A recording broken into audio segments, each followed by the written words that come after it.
Nous l'avons peut-être oublié, mais l'histoire du monde musulman regorge de savants. De la médecine à l'astronomie, en passant par les mathématiques et bien d'autres encore. Leur contribution au monde moderne est inestimable. Je vous invite à travers différentes capsules à les découvrir ou les redécouvrir. Allons à la rencontre d'Al-Khwarizmi, connu en Occident sous le nom d'algorithmie.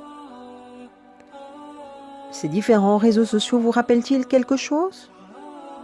Eh bien, ils utilisent tous des algorithmes. Mais c'est quoi exactement un algorithme? C'est un ensemble de règles opératoires propres à un calcul. Et toutes ces nouvelles technologies les utilisent. N'avez-vous jamais remarqué que lorsque l'on visite un contenu sur une page Insta, TikTok ou autre, vos fils d'actualité se ressemblent? Eh bien, toutes ces plateformes numériques utilisent des algorithmes qui vont décider comment, quel contenu vous proposez et dans quel ordre les afficher. On peut considérer par extension qu'Al-Khwarizmi soit le grand-père de l'informatique moderne.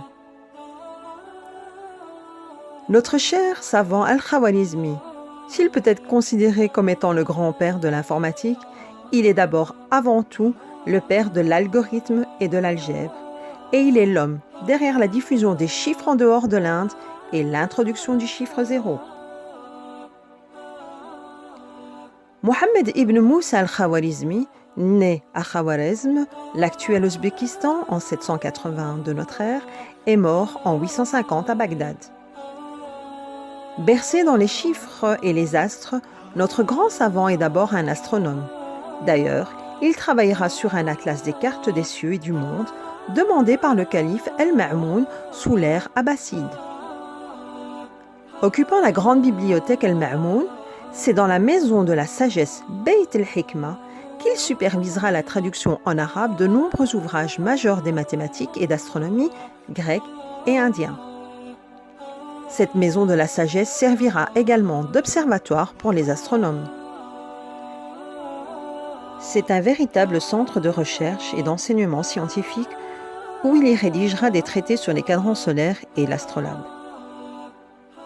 Le traité d'algèbre Hisab al-Jabr ou al-Muqabala est son ouvrage le plus important en mathématiques, où il y introduit les méthodes fondamentales de résolution d'équations et établit la discipline de l'algèbre. Zij el-Sindhind, ou tables indiennes, seront les premières tables astronomiques écrites en arabe. L'ouvrage El-Kitab al-Jami' wa al-Tafriq bi Hisab al-Hind, soit le livre de l'addition et de la soustraction d'après le calcul indien. Il y ajoute le chiffre 0 et offre ainsi à l'humanité les chiffres arabes que l'on connaît aujourd'hui. Les travaux de notre grand savant Al-Khwarizmi serviront longtemps de source primaire aux astronomes et mathématiciens des deux côtés de la rive méditerranéenne. Ce qu'Al-Khwarizmi laissera à la postérité est inestimable et marquera à jamais l'histoire de l'humanité. Un cratère lunaire et 2 astéroïdes portent depuis son nom.